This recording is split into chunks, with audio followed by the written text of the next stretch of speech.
believe that the person themselves has to keep their self off like mute so we could hear the video.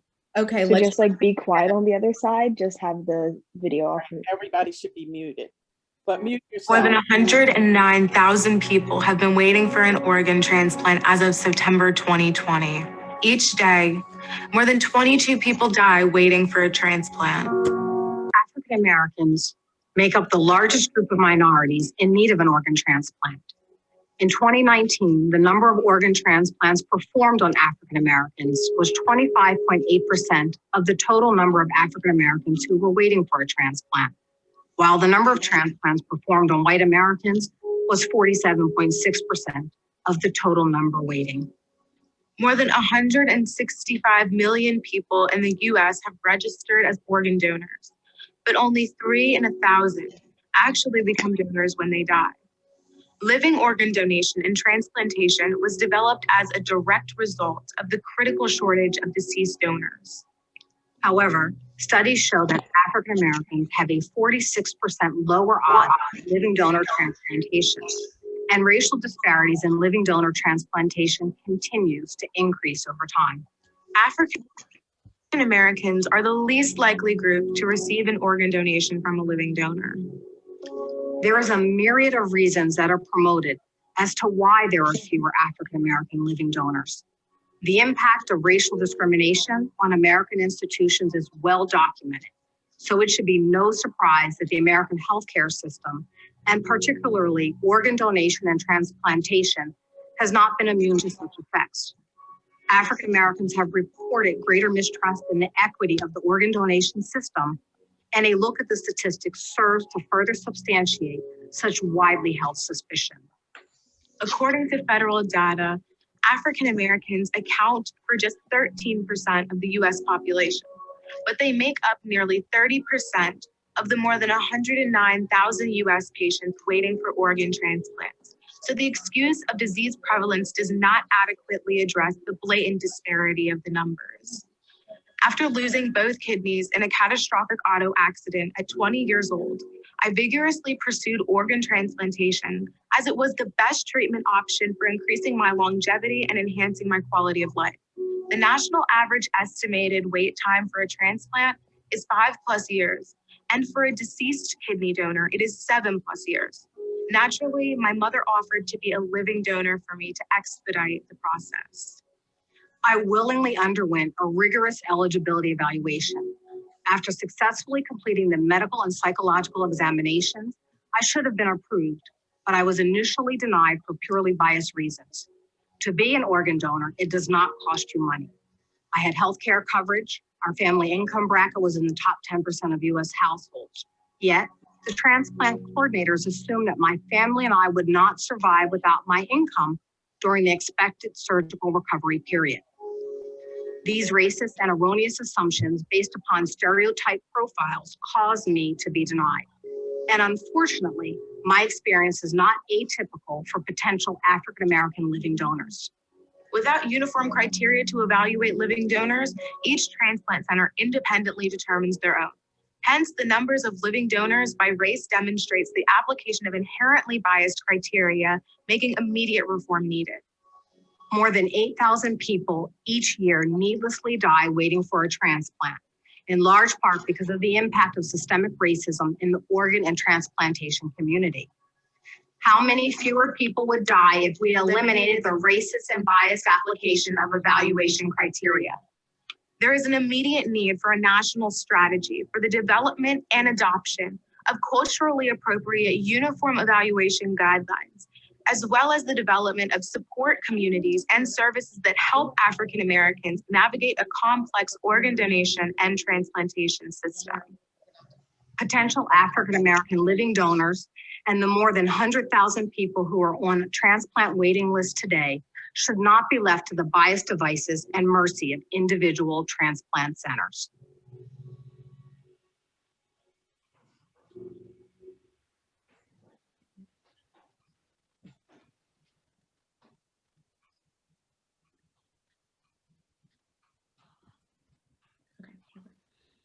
Good morning, everyone. Thank you so much for allowing Alexandria and I this opportunity to talk with you about our experience with organ donation and transplantation. It's something that we both feel very strongly about. It started as a unexpected personal journey, and Alexandria will share a little bit about that. And then I'd love to share a little bit about my experience as an organ donor and how extremely rewarding it is, not just for the recipient, but for me as the donor. Hi, good morning, everyone. My name is Alexandria Warner, and my story is unexpected, we'll say.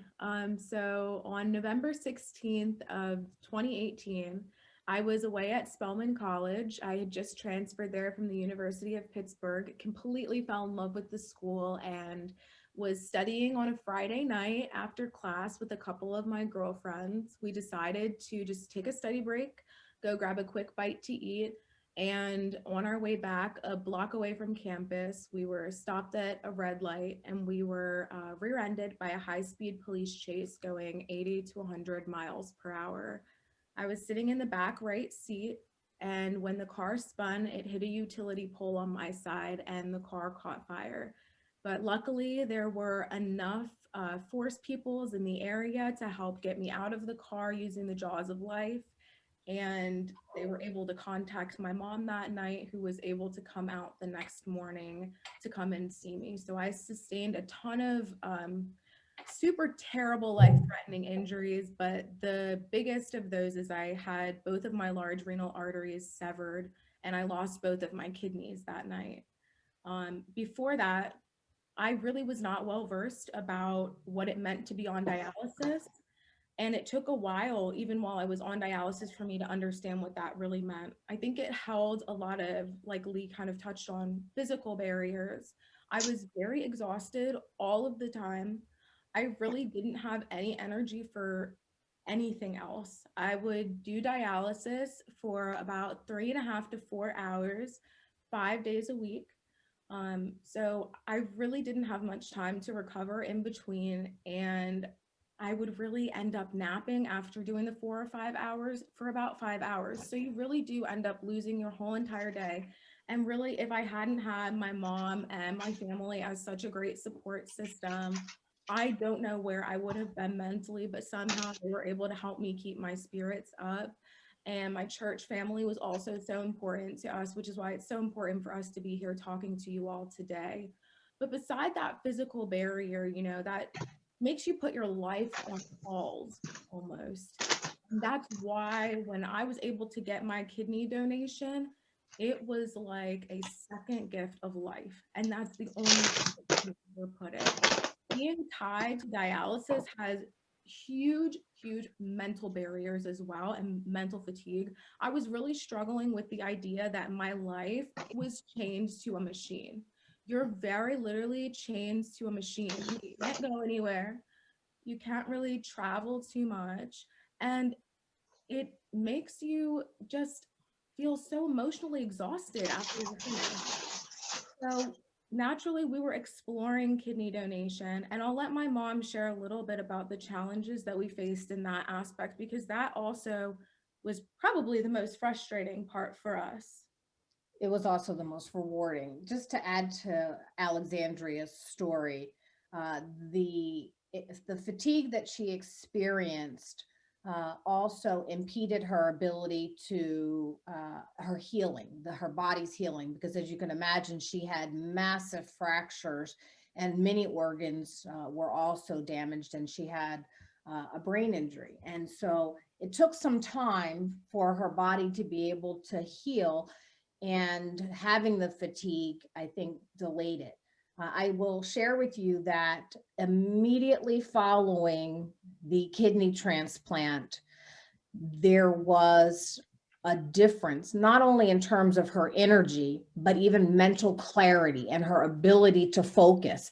And the kidney is an unbelievable organ, and we still are learning more and more about it. And dialysis is a wonderful, artificial, life-saving treatment, but the best treatment is a transplant.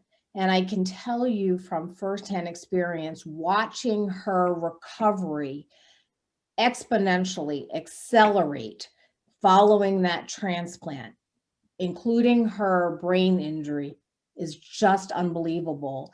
And as believers in Christ, it is just a testament to how miraculous our bodies are, and that knowing that we were designed in his image is just amazing.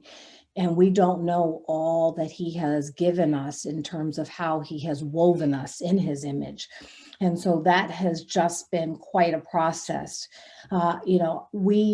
Alexandria spent an enormous amount of time in the hospital, and initially she was on a type of dialysis that they only do in hospitals. It was continuous, and then we were able to transition, and I had the fortune of learning through Lee and some of the team at the facility where Lee is associated. We had an amazing nurse, her name is Dana, who really taught me how to do the dialysis so we could do that at home. And the home dialysis was just amazing.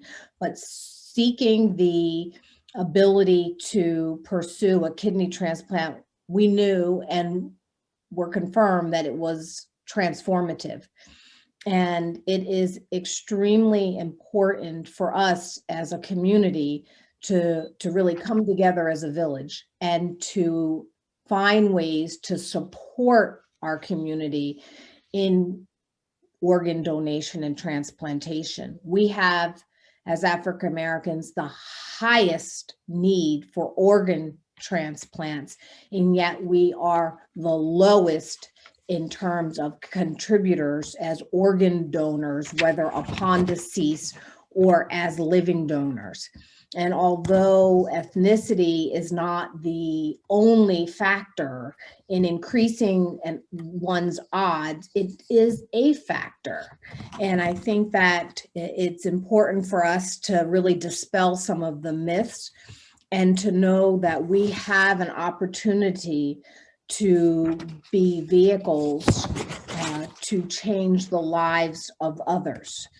And in hindsight, if I may share, my goal was to give my daughter a kidney. And following more than 14 plus surgeries and numerous blood transfusions, as we went through the evaluation process, even though we had the same blood type, she had developed antibodies that would reject my kidney. Imagine as a mother, the despair and what I felt knowing that.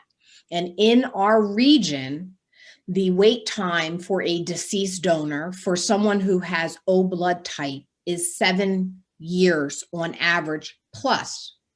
If you add sensitivities, and everyone has varying levels of sensitivities in terms of the antibodies, that time frame can be greater. For living donors, it can be 3 years or more. And so knowing that I wanted my daughter to be able to resume her life and her education, I wanted to learn as much as I could. And in learning about the paired donor exchange program, I advocated and aggressively pursued that as an option. And we were fortunate enough to be a part of a chain of 16, including ourselves. There were 8 donors and there were 8 recipients. And within 24 hours, 16 lives and all of those who they touched were changed. And so God worked this out in a way that I could never have imagined. He gave my daughter the opportunity to receive a kidney from someone who was close to her age, a 28-year-old, much younger than my 50-year-old kidney.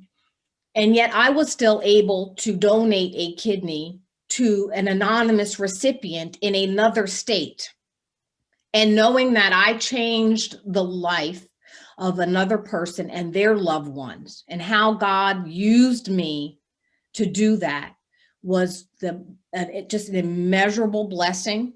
And I have to share that I had not really thought about organ donation. But the way that my Father in heaven orchestrated that. I couldn't have asked for anything more. In my mind, I saw in 2 dimensions. I wanted my kidney to go to my daughter, but he told me to wait, and he orchestrated it so that not only did she get a kidney, but that I was able to be used to bless others, and to see how that all worked out. The reward is absolutely immeasurable, the emotional reward that I have and continue to feel. I just think that it's also important to talk about this fear that people have a lot of times about donating a kidney, but then maybe not having a kidney, that they need, or not having a kidney that, that they might need later in life as different issues develop. And I can assure you, if you donate a kidney, you are put smack dab at the top of that list, and they're going to make sure that they get you whatever other organ that you need. And I think that it's just so unique, though, that God really created us with only one spare. And the kidney is the only organ that you can function fully with only one of, and your body won't recognize the difference if you're missing one. And some people are born with just one kidney and don't know that their entire life. So if I may just share, after donating an organ, I am as healthy, if not healthier, than I've ever been, both physically and emotionally and spiritually, and have had absolutely no regrets and no issues, physically or otherwise. And the beauty is that for donors, it doesn't cost a thing, but the rewards that you are paid are unbelievable and absolutely priceless. Absolutely. My donor is amazing. I was really blessed to be able to meet him, and he is just such an amazing and wonderful person who is just so, I really think that donating a kidney just puts you so in touch with your humanity, and it really allows you to fully understand like why we are here, to live interconnected with one another, to help share each other's burdens, and to live amongst one another truly, in full communion with each other. So I really thank God every day for the blessing that he's been able to give me, but not just with the blessing of a kidney, with the blessing of me having a new brother to be welcomed into my family, and my mother being able to touch somebody else's life. And if I can also just share, it is extremely important for us in our community to support one another. And as I said, it takes a village. So even if you're thinking about organ donation and you want to learn more, pray about it. But it does not hurt to complete the initial assessment and to begin the process to learn about it. Because as you do, you will learn more and more and have all of your question answered. And in addition to that, what I will tell you from firsthand experience is that it's very difficult asking others to consider donating an organ. But when you do, and they at least express an interest to the transplant center or centers where you're registered, your humanity or the humanity of the loved one who's in need goes to the forefront of the coordinator's minds. And so if they hear from people who are expressing an interest, they know that that person has a community of support. And so when it comes to helping them to continue to explore other avenues of donors, those coordinators are human. Of course, they're going to remember the name of the individuals who have been the squeakiest wheels in a very positive way. When they have members of their community who are expressing an interest in getting information or expressing an interest in learning about the assessment. And even if you decide to pursue organ donation and perhaps you're not a match for the person who may be your inspiration, there's the pair donor exchange. And I will tell you that there is a woman from our village when we used to live in California who was part of a women's Bible study who learned of my daughter's situation, and we had lost contact, but she decided to donate an organ and was a completely different blood type and donated to a recipient, anonymous recipient in my daughter's name. And so there's also a program where she has an advanced donor voucher. And so if something were to happen, if she were it with the kidney, which is not likely today with all of the medications and advances that they've made, but she has a voucher to get another kidney.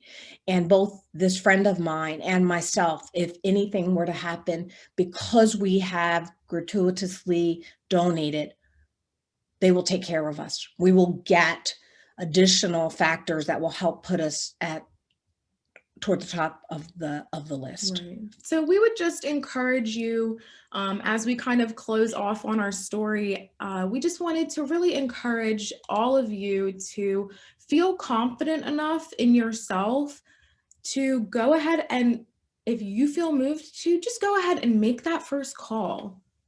Make that first appointment. You know, you don't have to fully commit to anything, but at the very least, you know that this is helping out someone in your community, helping out one of your sisters who is trying to get a kidney, and at least you're being a little bit of a squeaky wheel for those coordinators because they're human too. I think also what we can do is support each other in many ways. So some of us are really great with social media and others are not. Put it out there. Communicate because there may be someone in your network who may be willing, who doesn't know your fellow congregant who is in a place of need. And so the more that we put those circles out there and support each other, the greater success that we will have individually, but as a community. And there's a reason why 95% of Caucasian living kidney donors end up going to provide organ donation in the Caucasian community. We need to do the same. We need to take care of each other. So thank you so much for giving us this opportunity to share our story. God bless. And we're just going to introduce for you Kim Phillips, who is the RN and Transplant Education Coordinator at Jefferson Hospital. She's amazing, and we cannot wait to hear all of the information that she has to share with you all. Thank you. Hello, everyone. I'm Kim Phillips, and I am the Education and Outreach Coordinator at Jefferson Hospital and the Jefferson Transplant Institute. And I'm so moved to be part of all of this. What an amazing story. I was so touched by it. I'm so touched right now. I wanted to say that, you know, in our community, in the African American community, we need to do better. And I think we need to start at getting the information that we need. You know, we are so stuck in the past and being experimented on and all of that it affects everything that we do. It's not necessary. All right, get the information, meet the people that deal with living donation and getting on the list and all, and you know, try to help one another. We need to do that.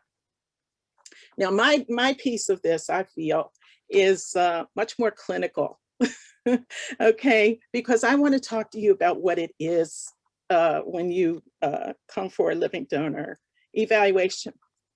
Okay, so, you know, we already know the reason why. You know, there's over 100,000 people waiting. The average wait time is 5 to 7 years. It's, you know, it's quite daunting. And people that are on dialysis, they live a life that it's a very difficult life. Okay, it's 3 times a week, 4 hours a day. It's like a part-time job trying to stay alive. the medications you have to take, the effect of dialysis on your body long-term. And the number one cause of renal failure is diabetes. So we have to figure out how to do better with that, because that's killing our community. It really is. There's so we know there's an organ shortage, okay? And there's only about 14 to 16,000 deceased donor transplants that are performed each year. There's about 35 to 40,000 people that get added to the transplant wait list, every year. And as I said, the wait time could be 5 to 7 years to get a kidney once you get on the list. So let's talk a little bit about living donation specifically here. Okay, let's talk about who can donate. I'd like to kind of share my screen if you don't mind, Pastor, because I think I can tell you what it is, but I think you need to see it too. Don't you agree, Lee? I'm going to try to share my screen with you. Let me share this. Can you guys see my screen? Yes. Yes, yes.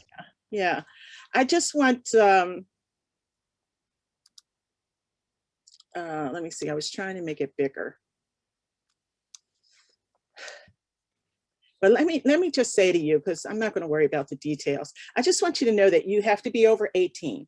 Okay, you have to be medically healthy, psychologically healthy. You need to have a member, you need to have a member, it can be a family member, a friend, it can be a coworker. Anybody can do this. Anybody that knows you can come forward and try to give you a kidney, okay, or to get the information. You can even do it anonymously if you don't want to let the, hang on. Okay, I'm sorry, everybody. There you go. If you don't want to let the person know, you want to do it anonymously because you don't want to let them down in case it can't happen. We're willing to do it any kind of way that we can. Okay. If you cannot donate though, if you have diabetes, which I've already explained is the number one cause of renal failure, or if you have high blood pressure, those things affect your vessels, affects your many organs, your heart, so that kind of limits you to being a donor. But you still need to come because sometimes with high blood pressure, and you may be able to lose a few pounds and you can still be a donor. Okay, so it's best to, ask your transplant team. If your BMI is over 35, if you're overweight, you cannot donate. If you have heart disease, you can't donate. If you have any cancer, you're not a donor. If you have an active infection like HIV or hepatitis, you're not able to donate. And if you already have kidney impairment, of course, that's going to be something that you will not be able to donate a kidney. And if you have active substance abuse, that's a problem. Okay, so it's just, so what are the benefits of living donor transplants versus deceased donor? Well, listen, a living donor kidney works better. It works longer. If it's someone that's from your family member, it has more DNA in common with you. Okay, and so that's one of the reasons it lasts a little bit longer. You get immediate function when you get a transplant like that with a living donor kidney. Your donor will recover very quickly. They're discharged in about 3 days. You can actually go back to work depending on whatever job you're in, and even sooner if you feel better. It's laparoscopic surgery, so it's done with cameras and a small incision, and it can be scheduled at the convenience of your donor and recipient. So if you're a school teacher and it's school time, you say, listen, I want to give the kidney, but I can't do it till May or June. We can schedule it so that it makes sense for you.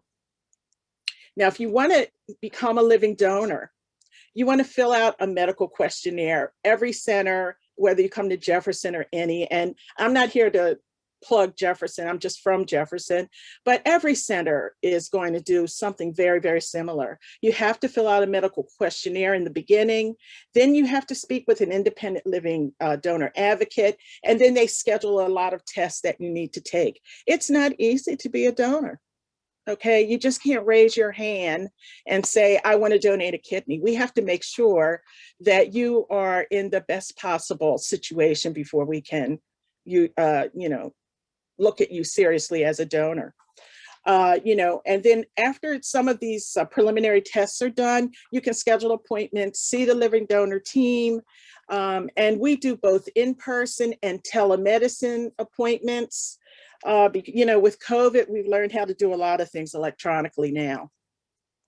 So some of the tests that you get your blood work. There's a 24-hour urine that you have to do, chest x-ray, EKG, stress test. There's a lot of testing, renal ultrasound, because, you know, as Sue said, some people don't know that they only have one kidney. And we have to discover whether or not you have two kidneys. We do other testing, pap, MAM, CAT scan of the abdomen. Other tests may be required just to make sure that you're a suitable donor. Okay, so, you know, kidney donors do not have to use their own insurance, just so you know that. They pay for their, pay for their evaluation. The billing goes to the transplant center and the recipient's insurance. It's kind of a complicated process, but the donor pays nothing. Let's leave it there. And as I said, we can see you, you know, via telehealth. And, you know, we're just available to you any way that we can. Okay, so donors don't have to be a perfect match. I know a lot of people have heard about matching with kidneys. They don't have to be a perfect match. The medications that we use right now are so immunosuppressive that this is not as much of an issue as it used to be in the past. But you do have to be the same blood type, and you have to be a compatible cross match. Okay, and the type of transplant that our, you know, Alex and Sue had was they had a paired donation. So they had a swap. Okay, so in the paired donation, a donor will donate a kidney to another recipient in exchange for a compatible kidney for their loved one. But there's another way of doing it too. If you're just, you know, if you're altruistic, somebody who just wants to help another person, you can come and say, hey, listen, you know, I would like to donate my kidney. And you can start a transplant chain. So you give your kidney to a recipient, and that recipient that has a donor, that donor can give to another recipient. And then that recipient's donor can give to another recipient. And it's, you know, it sounds complicated, but, you know, we've been part of chains before all across the country. People's lives can be changed if you would just step up. I mean, you know, all of us. Okay. So, you know, just in case you wanted to know, it's safe for a kidney, for a woman to donate her kidney and become pregnant after donation. You know, let me just tell you that people have nephrectomies all the time for other reasons. It's not that big of a deal, okay? Your remaining kidney will grow to accommodate the loss of the other kidney, okay? And you are not at any increased risk of developing kidney disease. Okay, the risk is actually lower among kidney donors than in the general population. And I think that's because we become the more educated you are, the better you do with your health, and the more you're focused on it. And so those people are, you know, kidney failure is very low in that population. Kidney donors will be given priority on the deceased donor list if they ever need a kidney later in life. That can happen if, you know, for trauma or autoimmune disease development, but, you know, only 4 out of 1,000 living donors have ever been put on the transplant waiting list. It's a very low number. So once you get, you know, I wanted to show you this slide about what it looks like when you get a kidney. Okay, so, you know, you have to be cleared by the living donor team first. And then the surgery date is scheduled. whenever you want. Then you have to go to pre-admission testing. Then you go to surgery. The surgery only lasts about 3 to 4 hours. And then, we follow up with you about 2 weeks after your discharge. But you can see here that the kidney is removed from the donor, and then it is placed into the recipient. And as you can see, we don't remove the kidneys of the recipient. Okay, they don't work for whatever reason. We don't care about them. It's more surgery. We just don't even bother with them. We just put in good working equipment. Okay, and then kidneys start making urine right away. It's an amazing thing to see. People's lives begin to change. And in our community, just an observation is that, you get very dark when you have renal disease, because those impurities are under your skin. Okay. And so once you get the kidney and you start making urine, it starts right there in the center of your face, and suddenly you're back to your normal complexion. And, you can see the kidney actually working and cleaning up your body. Okay. So kidney donors are only in the hospital after surgery about 2 to 3 days. They don't need any long-term medications. They might need something minor for pain post-operatively. And they don't need to follow any dietary restrictions. They can drink a little alcohol in moderation. I never, encourage drinking. They can exercise, they can participate in sports, and they can return to their normal activities in about 6 weeks. Okay, so now, one of the things that we try to do is we have something called the Kidney Champion Program. So if you have someone who you wanted to give a kidney to, but you were not able to do it for some reason, we discovered you had high blood pressure, or we discovered that you weren't compatible, you can become a champion for that person. And what the kidney champion does is they spread awareness about kidney failure and living donation. And, so you can, as they said, you can get on social media. You can just make people aware that, there's someone that needs a kidney transplant. And you can give them our information. Anybody can call for the information. No one's going to take you to surgery without your permission, but we are here to provide you with the information that you need. Let's not all be stuck in, in the past and be fearful of the medical community. Okay, we are out there. We need help too. Our community does. And we have people like me who are part of that community and paying attention to what's being done. So don't be afraid. Okay, so financial, you can get, there's a misconception is that living organ donors can't receive any financial assistance, but that's not really true. They can. It depends on, what you're paying for. Also, you cannot pay someone to give you a kidney. That's against the law.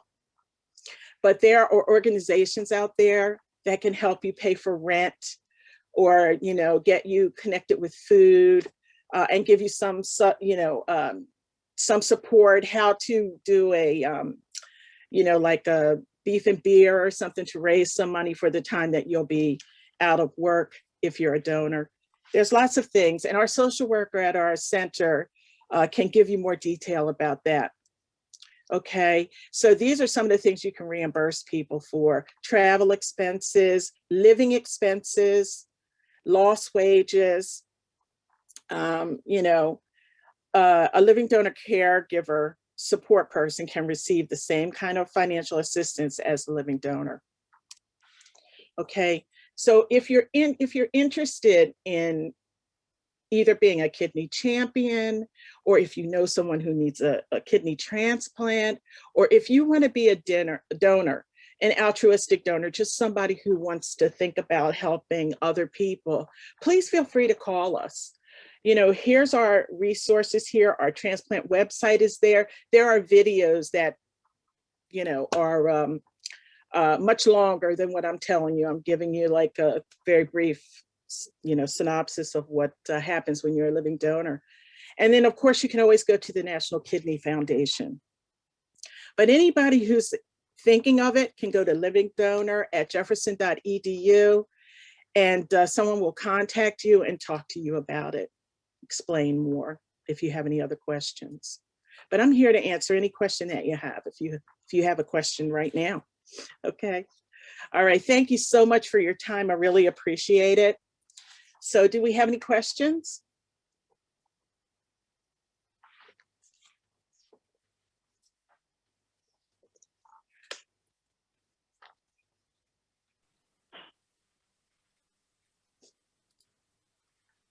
Hi. Anyone have any questions about living donation or about dialysis? I have a question. Is there an age limit for a donor? It's mostly physical ability to donate. There will be a cutoff at some point. If you are donating, it depends on who you're donating to, and also if you're physically able to donate. But if you're 80, we're probably not going to do that. And so once you're around 75 to 80, we're going to really look at that very carefully. Can I jump in also? And just to answer that from experience, what I will share with everyone this morning is that every transplant center has its own guidelines. Mm-hmm. Every transplant center has its own process and evaluation criteria that they use for assessing whether or not someone is eligible to be a donor.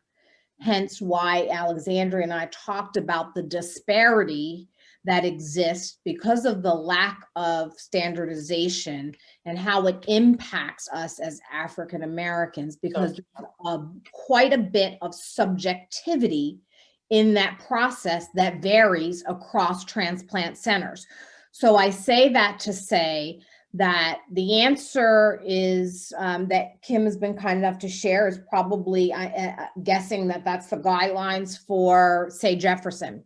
Mm-hmm. In our region, Einstein, Temple, Lehigh Valley, there are lots of other transplant hospitals. They will have different criteria. And typically the National Kidney Foundation and Gift of Life, who I volunteer with, will say, no, there is no age limit. It's really about how healthy you are. And now with the advances in medicine, it is not uncommon for someone in their up to 85 to donate an organ, and particularly a kidney.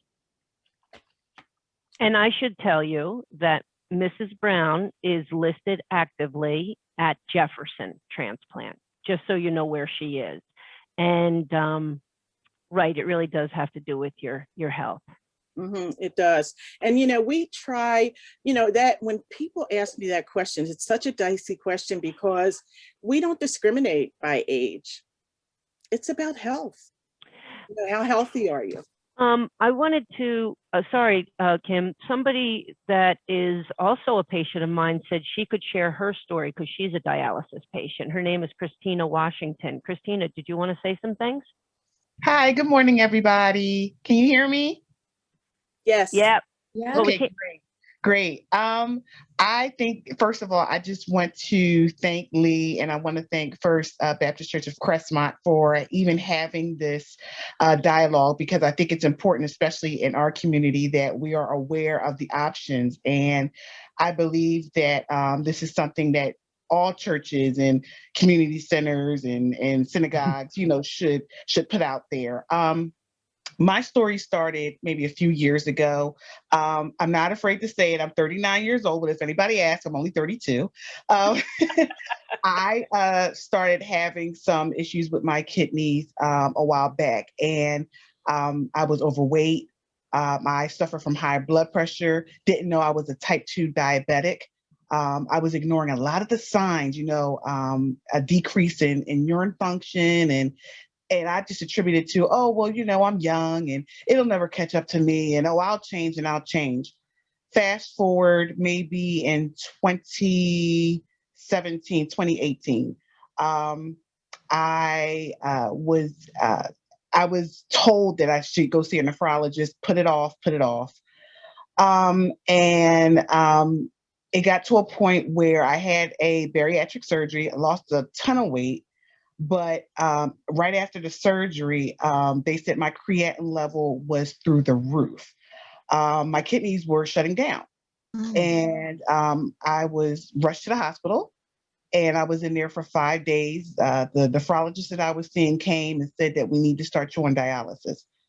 And that was a scary thing for me because my father died actually, because of his, kidney failure. And I believe it's hereditary, the GFSS. I believe that's the technical term for it. I'm not really sure, but that's what they said. That's how, I kind of got it. And then plus, with my lifestyle. And I believe that I still have a purpose here. And I believe that I just think that right now, there were times where I wanted to give up. I was sitting in my dialysis seat and I'm just like, why am I here? Why am I here? And if I could just go back 10 years and listen to the doctors and do what they tell me to do. That's why, like, the nurses were saying, it's so important that, if you do have high blood pressure, if you do have diabetes, take care of yourself. Because at 39 years old, I wanted to plan, to go on vacations and things. And then at one point I was so depressed that I was like, should I be planning my funeral? And these are things that I never told anybody. This is real. This is absolutely real. And I am a Christian. And before I'm a Christian, I'm a human first. And I know that we believe in God and in Jesus and all of that. But at the end of the day, I'm still human. So I say this to say that I know that I still have a purpose. I'm young. I go to dialysis 3 times a week, Monday, Wednesdays, and Fridays. I'm first shift, and I still work. Thank goodness I work for a company that, right now we're working from home. So I work at dialysis. Lee will tell you, there are times where, I'm sitting on my laptop and, I'm plugged in because I'm trying to do work. And, I still want to have that lifestyle, and I know that I can. But just know that, yes, there is a lot of mental, that depression will play games with you. So I just want to say that, I believe that, if I could give a kidney, trust me, I would. If I could have done it for my father, I would. I miss him dearly, but I know that he would want me to go on. And I know that he is pushing for me in heaven. I know that he's smiling down and saying, Christina, you can do this. I did this for years. My father was on dialysis for about 10 years. He went in for a transplant and unfortunately he didn't make it, but that was that had nothing to do with, the donor or anything. It was just that he had some other complication that had nothing to do with his kidneys. There was other things that he had that we didn't know at the time. So I don't want anybody to get scared, but that was just, God's plan. And I realize that now. So, I just say that to say that, I just feel that, any information, if you have any questions, again, you can reach out to me because I'm living it and I know from experience. That's all I had to say. Thank you. Thanks, Christina. Christina, I hope you're on a wait list. She's working with Jefferson. She'll be there. And I have to speak with Dr. Lawless, but that's the only thing, and then we're good to go. I love him. You're in good hands with Dr. Lawless too. But you know what? Listen, I want to share this with everybody, that I've been doing transplants since 1990. Okay, I've seen thousands of living donors. Okay, and one of the things we can do, if you don't have a living donor, we can help you write a letter, reach out to your church. Sometimes, I had a woman who her husband was still working.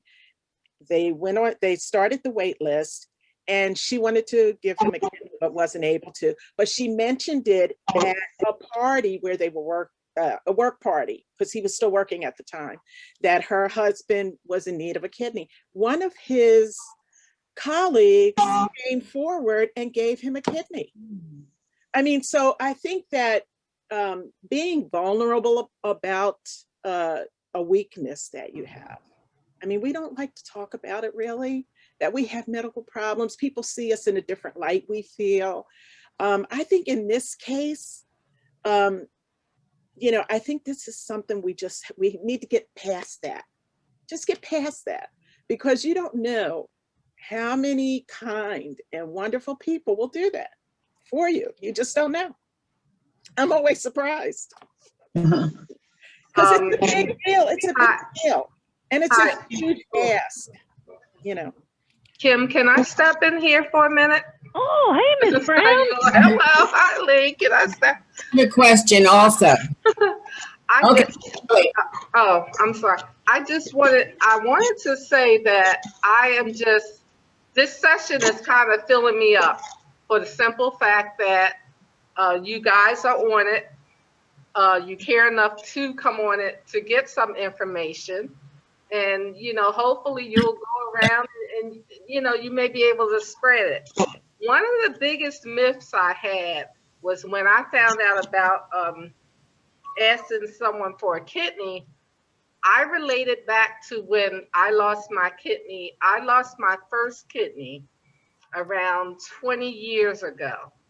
And we won't go back to the story. That's a whole different story.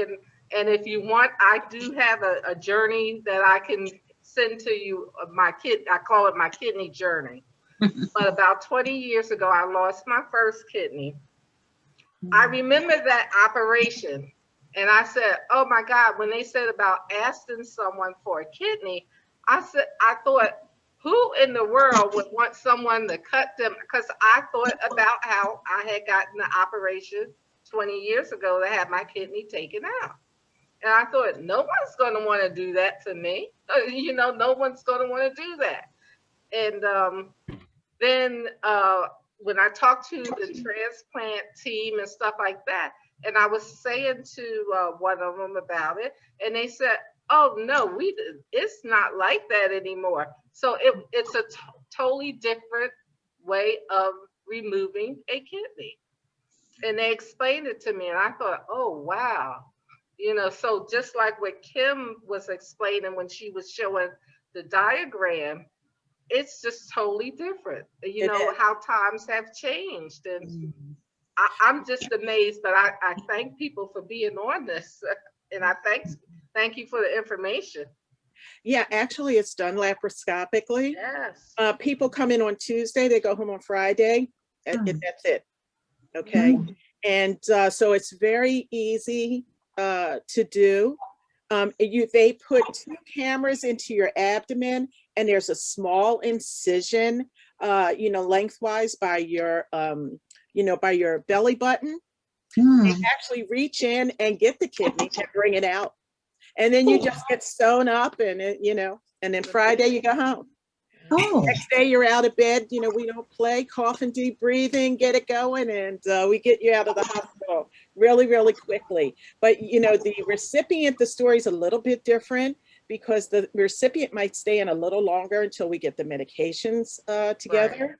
Right. And then, you know, the recipient is seen twice a week for 6 weeks, and then we see them as frequently as we have to, but basically twice a week for 6 weeks. Then we start seeing them monthly, and then we actually share care with their original nephrologist.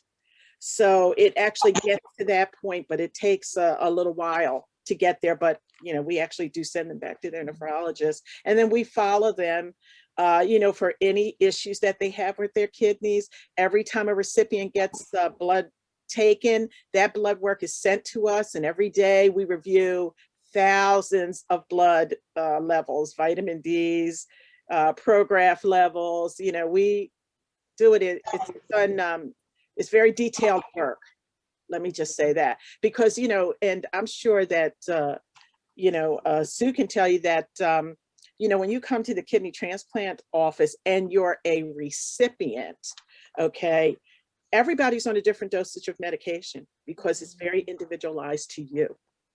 Okay, so we pay a great deal of attention to our recipients, but when a donor comes forward, they become the most important person. Yes. We want to make sure that they're not going to need a kidney. We don't need any more business. okay? We want to make sure that the donor is as healthy as possible, and we look at everything. We look at everything. It's not easy to become a donor, okay? We look at your DNA, we look at your compatibility, we look into your future. You know, what kind of lifestyle are you leading now that maybe you need to change? Because, you know, I've had, you know, women lose 50 pounds. They couldn't lose 5 pounds, but their husband suddenly needed a kidney, and they dropped 50 pounds and they're going to give him a kidney. You know, I've seen lots of stories like that. Women, you know, we are givers. We are. And so primarily donors are women. You know, men are a little scared. I think they're scary. Do you want to speak a little bit about your experience in the hospital? I think Kim's done a fantastic job. I was actually only in the hospital for 2 days, I think it was, 2 full days. And so as a donor, you're not kept in the hospital for very long, and the incisions are not very large, and you're a little bit sore. But I try to describe it to people. It's tolerable, and I was back to working from home by the end of the week. I think I was on the computer, and you know, you are asked not to lift like more than 10 pounds for a couple of weeks. So that was great, because then I didn't have to bring in the groceries. So I love that. So, you know, there was really no downside whatsoever. And it was a very easy recovery. But what I encourage everyone is that if the Lord calls you to explore perhaps donating, and you're looking to just do so gratuitously or in helping a fellow congregant or co-worker or what have you, do so and reach out to the transplant center where they are, but don't give up. Because you know, you might need to go to other transplant centers, or the person that you're interested in donating for may often register at multiple transplant centers, not only within the region, but also outside of the region. And so that was something that I learned and I looked into. Clearly, I was very driven for my daughter in wanting her to get her back. I told them to take both of my kidneys. I mean, I didn't really care. I wanted her to get her life back. You know, but you know, there are certain regions where it would have been a little sooner in terms of the waiting period for even a deceased donor.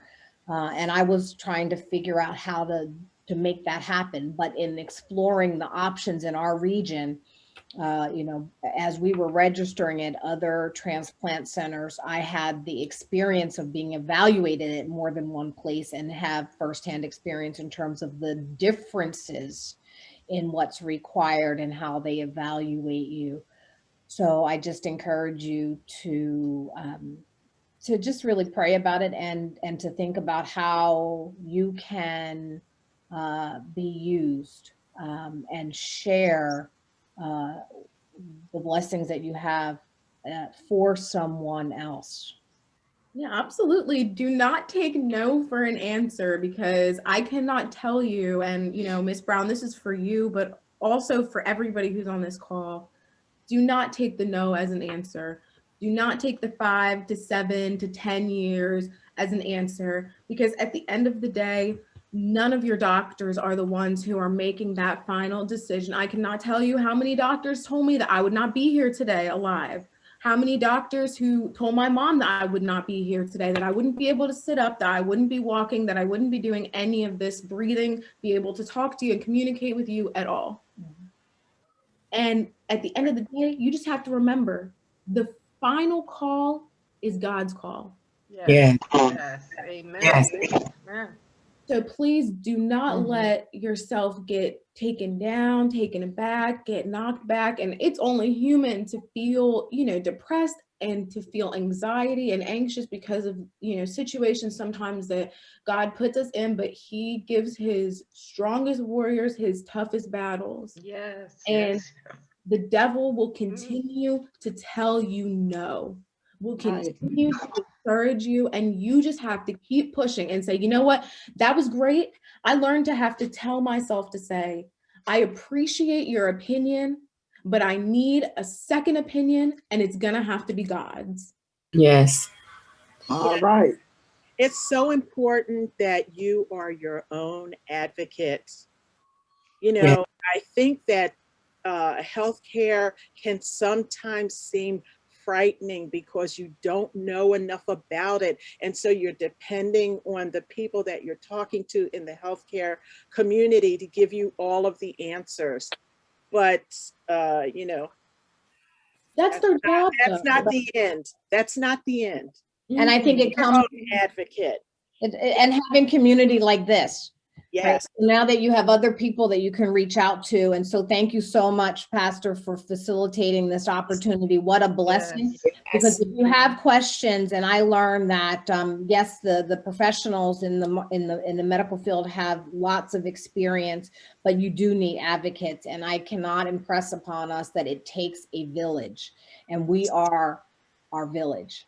And so whether you know us personally or not, Pastor has created this opportunity for us to speak with you. You can reach out to us, and we can share not only our experiences, but some of the tricks that we used, or information and shortcuts, or make introductions, because that's what it's about, because others did that for us. And it's not an accident that we're here. If I just may say as an aside, I know that Alexandria's grandfather's on with us, and he grew up at the church. And no longer lives in the area, but we were just very excited to be able to have this opportunity, knowing that there's also some personal connection in history. And so we thank you so much for this. But I think someone had a question about the age. Yeah, I did. Marion. I wanted to know the age.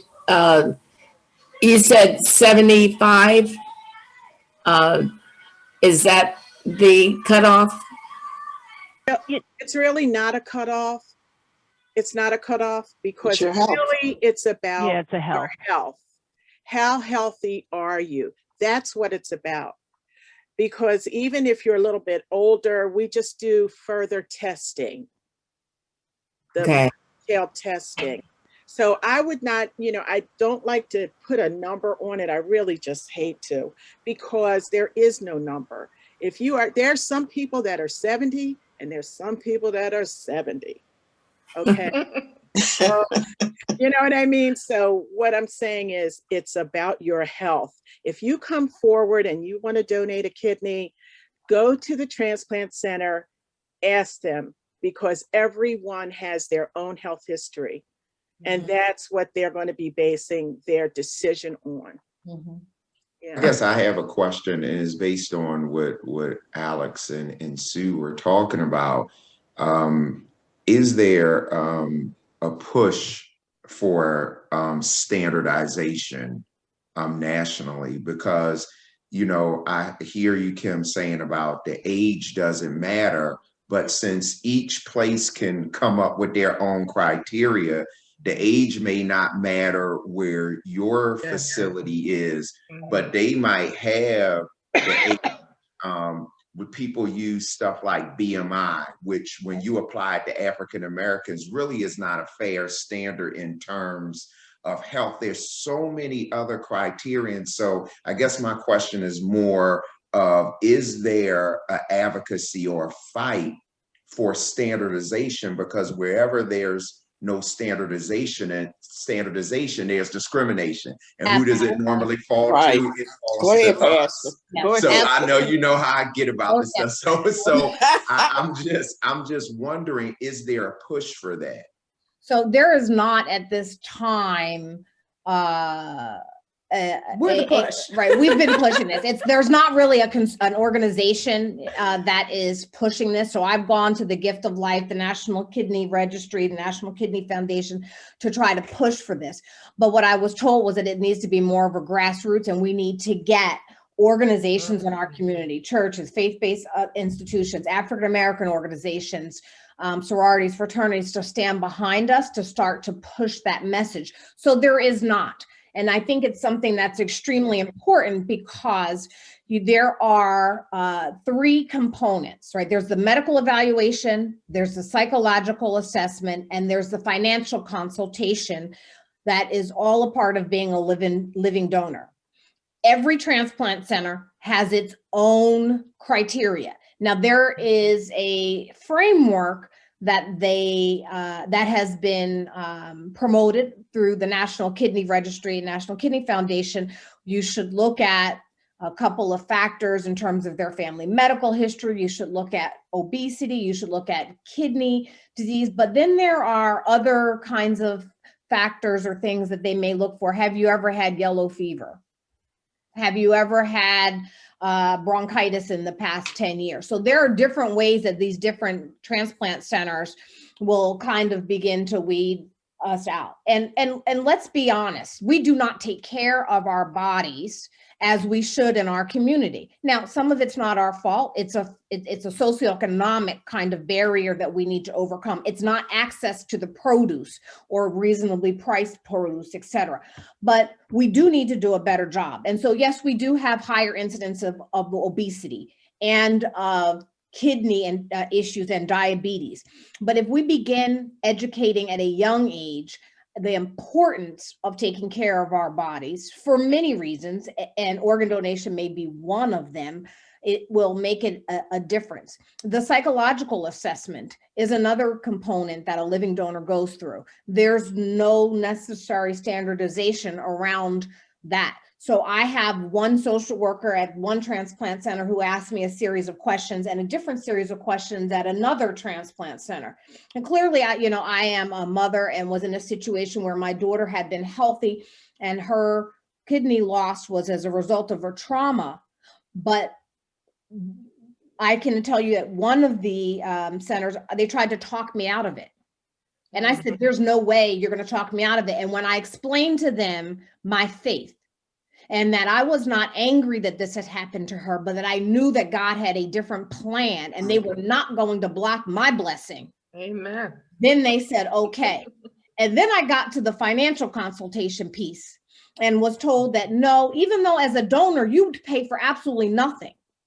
Even if the recipient is on Medicare and Medicaid, oftentimes they eliminate us from being recipients because we may not have private health care insurance, which is another barrier that we need to address. But when you have most of us and most of the centers eliminate individuals who are just on Medicare or Medicaid, but if we have private insurance, then you have the recipient has private insurance. Almost all of the private insurance carriers provide compensation in terms of lodging, mileage, parking costs. You can have all of those reimbursed by the recipient's medical carrier. So there's no cost. And so, their assumptions are, well, you can't be out of work for a couple of days. Why not? I can choose not to. You don't have to show your bank account. Maybe I have enough savings. I'm willing to take a week off of work. Maybe I use PTO. Well, who's going to take care of you was the next burden I had. If I'm my daughter's primary caretaker, because I learned to do the dialysis for her at home, who's going to take care of me when I donate? My husband. And I had one of the coordinators say to me, well, he can't afford to take care of you. I'm sure he's not going to be able to afford to take off. I then scheduled a follow-up appointment and had my husband and my sister come and said, yes, he can. Oh, well, we assumed he was an hourly worker. It doesn't matter what you assumed. You don't know if we have a village, if our church family was going to help us cover the cost of our bills. That's none of your business. But the fact of the matter was that he had the ability to take off of work. And I had a sister who lived locally who was able to come help to provide care. And so there are a lot of hurdles, and we need to, as a village, educate and advocate for and with each other. And I can't express that. And Pastor, thank you for asking that question. We do need standardization, because what you experience through the assessment process at Jefferson is going to be different at Lankenau, is going to be different at Penn, is going to be different at Einstein. And so we need to help each other and advocate. And yes, this is something that is near and dear to our heart, having experienced this. But I will also say, if I may, I know our focus is on living donation.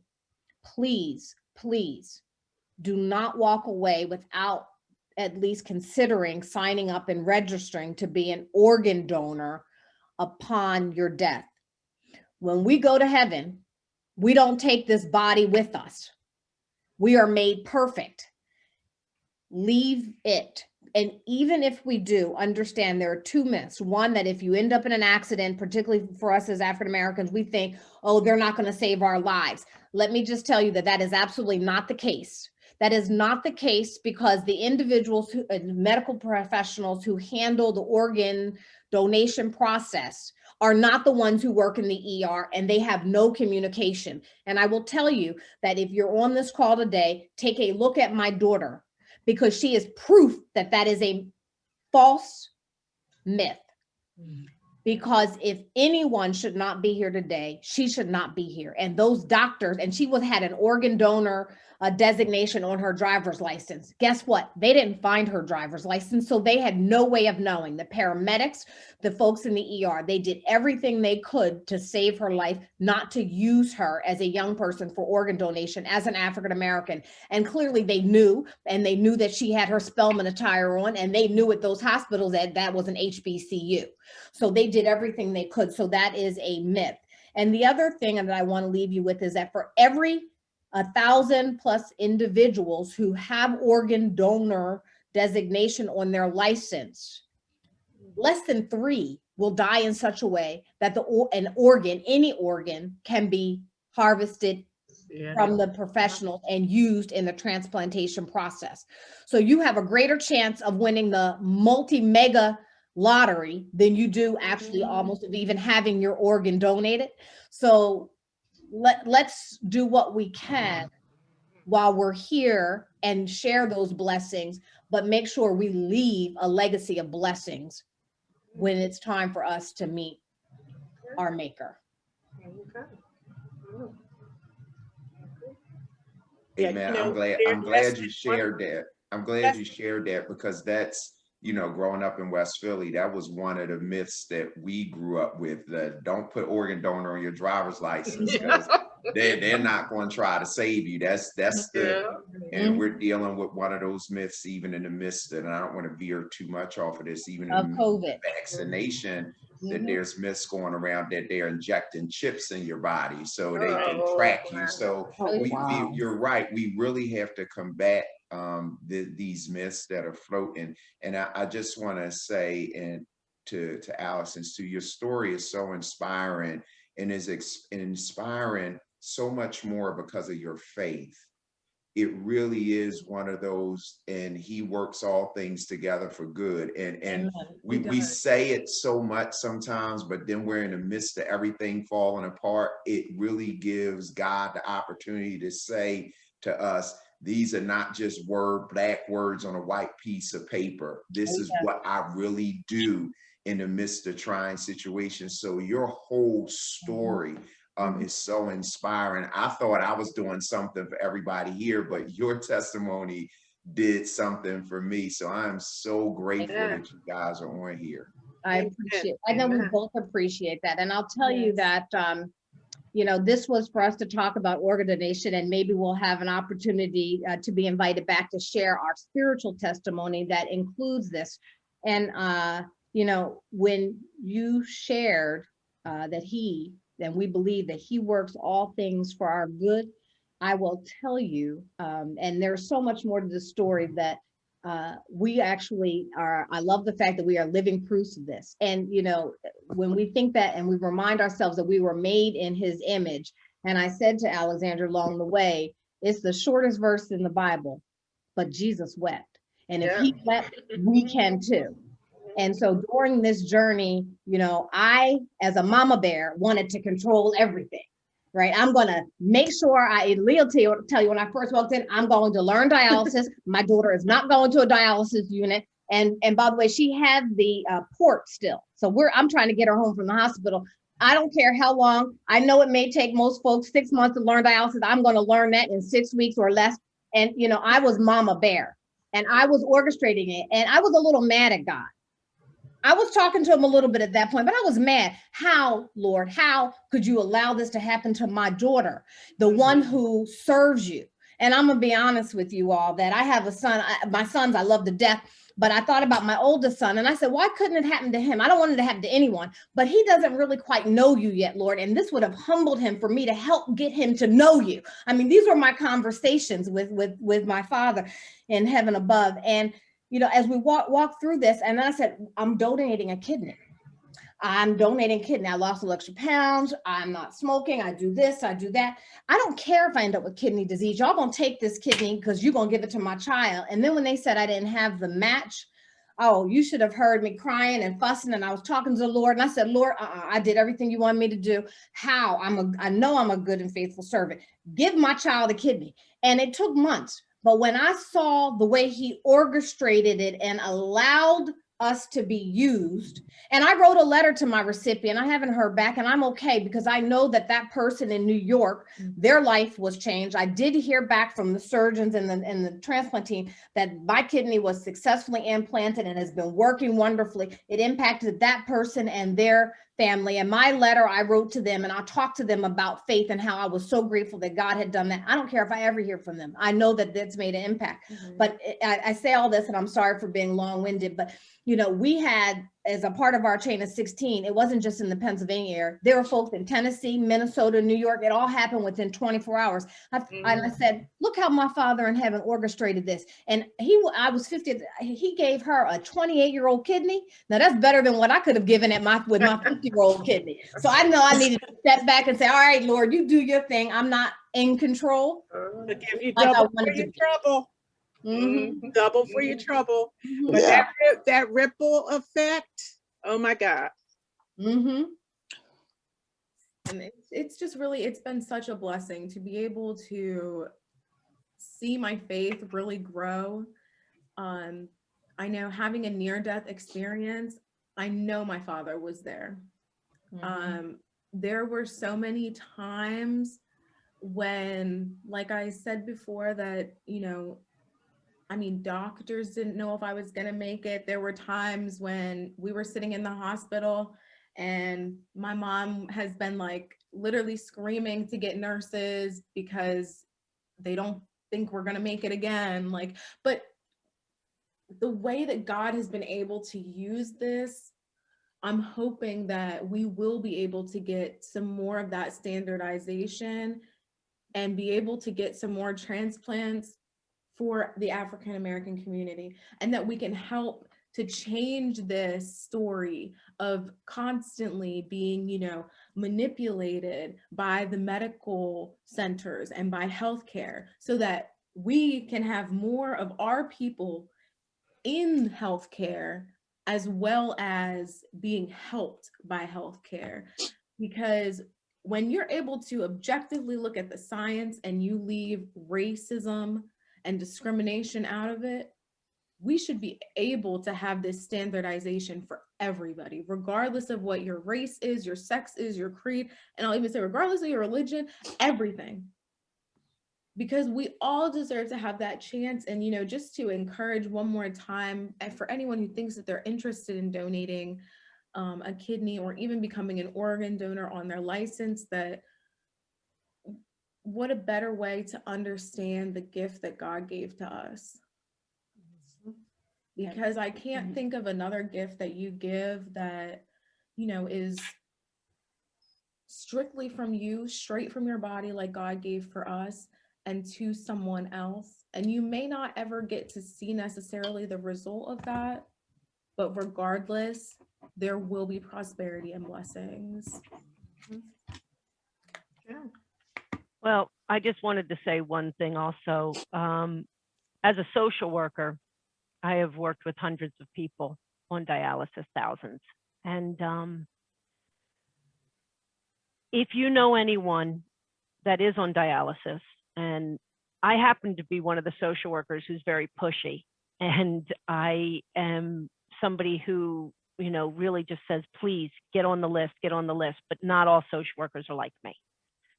And just like all white people, most, that was not fair. There's a lot of bias in us. There's a lot of, we have that, look, there isn't any white person who hasn't benefited from racism. So let's just call it what it is. And because of that, sometimes I think my wonderful social work colleagues don't always see it. I attempt to educate them as much as I can. We share stories constantly of the need to focus on African American patients and really give them more so that they can have access.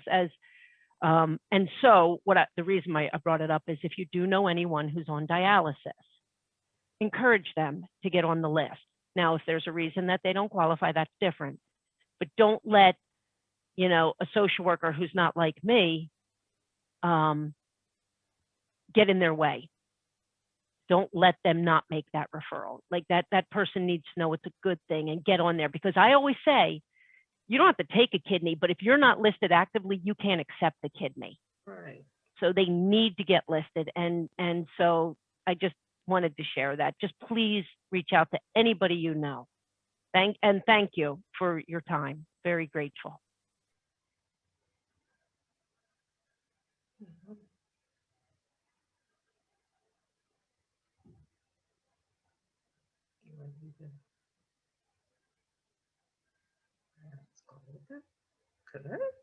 If that's it, I want to thank everybody for their participation. I think this was incredible, not only in terms of our information sharing for transplants and dialysis, but who would have known that this would have broke out into a praise party for our God. So I'm grateful. I got a whole bunch of illustrations and examples and sermon ideas just from this time we spent together. I want to thank Sister Brown for bringing this to me. I want to thank Sister Lee for putting this together, Kim, Alex, Sue, just all of you who took time out and didn't count it robbery to be with us this morning. And the information that you have, I know that now you can take it and share it with a whole bunch of other people. And so I just thank God for your presence. I pray that you have a blessed day. And this has even challenged me in terms of my thinking,